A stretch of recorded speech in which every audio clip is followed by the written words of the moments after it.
Hi everyone, I'm Dr.Animaction. Welcome to another episode of the Doctor's Deep Dives, where I choose one particular animated series to take a nice, thorough look at. Today I'll be doing that for the awesome 1987 Swords and Sorcery series, Visionaries, Knights of the Magical Light. Hopefully you're watching this video the day I started making it, and it's shortly followed by a new episode of my animated 80s in film, but I'll have to see how things go. Either that or part 2 of the 1997 video should be coming soon though.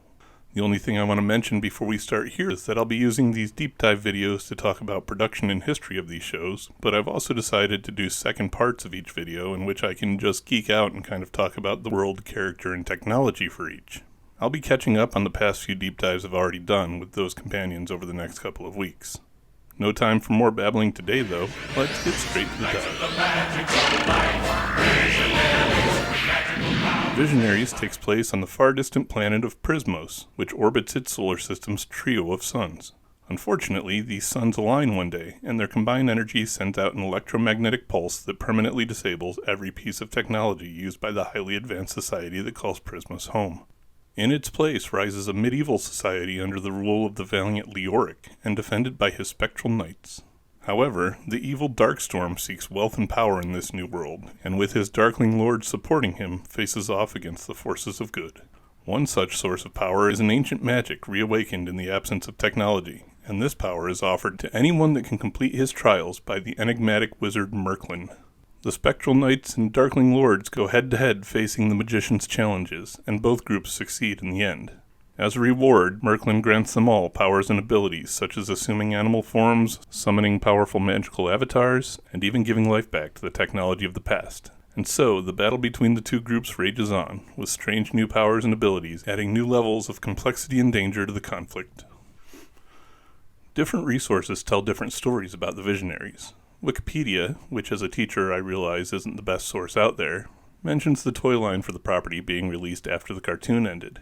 Other sites don't provide a date for the toy releases other than a vaguely generic 1987, or in the case of Yojo.com, 1986, so that leaves us with something of a chicken and the egg scenario.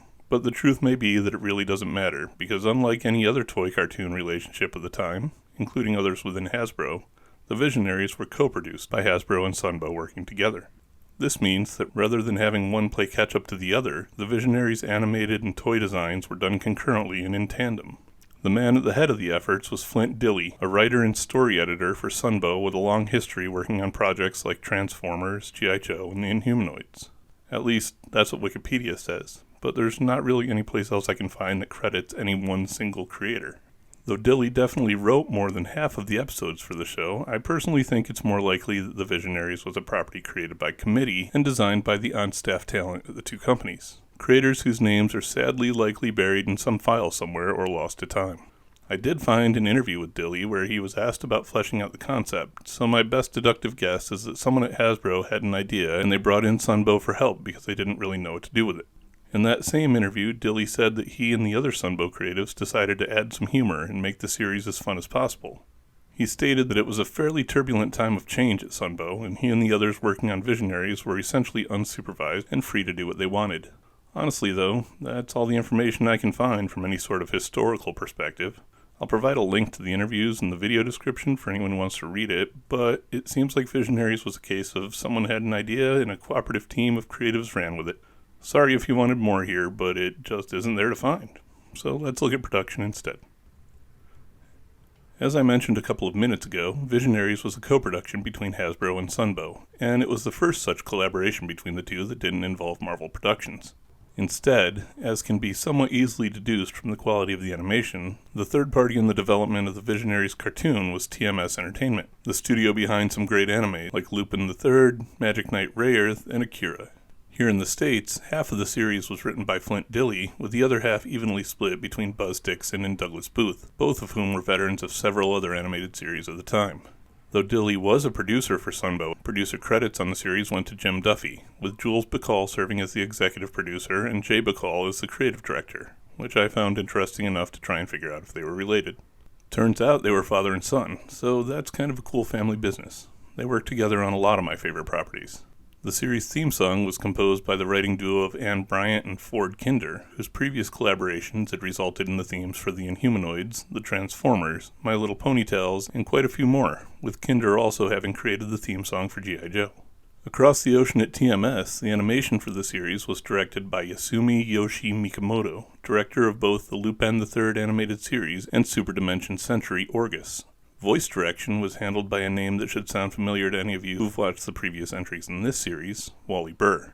He led a cast packed with familiar names for viewers of these videos, including Neil Ross as Leoric and Christopher Collins as Darkstorm. Joining them were other actors we've talked about before, like Jim Cumming, Hal Rowell, Susan Blue, Bernard Earhart, and Peter Cullen. We do add some new names to the deep dive stable of voice actors, though, such as Jennifer Darling, Bo Weaver in one of his earlier roles, and Michael McConaughey. The cast even included some familiar faces as well as the familiar names, with both Lost in Space's Jonathan Harris and prolific character actor Roscoe Lee Brown in major roles. Really, though, there's not much else to say about the production. It seems to have gone rather smoothly and resulted in a great, high-quality series. Too bad it only managed 13 episodes in syndication between September 20th and December 13th of 1987. As for the reach of the series, it was supported at the time with not only a toy line, but a comic as well. However, neither of those did much to help the cartoon become a success, with the toys only getting a single series with a canceled second series follow-up, and the comic being canceled 2 issues into its second 4-issue story arc. The toys consisted of a line of 12 4 3/4-inch figures and 4 appropriately scaled vehicles. The toy design leveraged a lot of the same construction techniques as those used for G.I. Joe figures, but the larger scale and the integrated holograms made them much more expensive, resulting in disappointing sales and a relatively quick death for the line. Marvel released the comic series as part of their Young Readers Focus Star label. The first issue was a faithful adaptation of the first episode of the animated series, but it diverged significantly after that.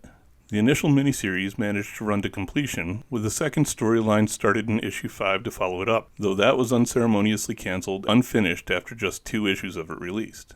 Some efforts were made to keep the series somewhat alive in the UK though, with all 13 episodes being released on VHS and later in a DVD collection, which we've never actually got here in the US. They also included Visionaries stories in their ongoing Transformers comic series, though that didn't last long either. Other than that, the series quickly faded from the public consciousness of the late 1980s. All hope is not lost, though, as the series has seen some modern variations and reemergences. The first indications that there was still life in the property came with the release of a Leoric figure as part of the Mighty Mugs line during the 2016 San Diego Comic-Con. That was followed the next year by another Leoric release at the 2017 SDCC, this time in G.I. Joe scale and style, along with figures of several other classic Hasbro properties, serving as harbingers of an impending cross-series universe. This came even closer to reality with the release of a 5-issue Transformers vs. Visionaries comic series from IDW in January of 2018. It's been fairly quiet for the Visionaries since then, though, but rumors do still persist that Hasbro is continuing ahead with plans regarding a number of those series to pop back up within that shared universe space, up to and including talk of a potential live-action movie. It's been a little quiet on that front for a while, but with the G.I. Joe Easter egg at the end of the Transformers' most recent cinematic outing, we know that the plans are still in motion. We'll just have to wait and see what the future holds for the Visionaries. But that's all I've got and all I could find on the Visionaries. Still a couple of interesting tidbits in there, so I hope you all found some info to enjoy. Like I said, I'll be doing companions to each of these for a chance to talk about the stories and characters, so keep an eye out for those to start rolling in. I'm going to try working on the animated 80s and film part 2 tomorrow, so that may hit tomorrow night if I'm fast enough, and then straight to part 2 of 1997 after that. Make sure to share your thoughts and memories of the Visionaries below, and check out my writing and other creative ventures at some of the links in the video description. Thanks for watching, everyone. Stay tuned, and stay tuned, as in cartoons. Later.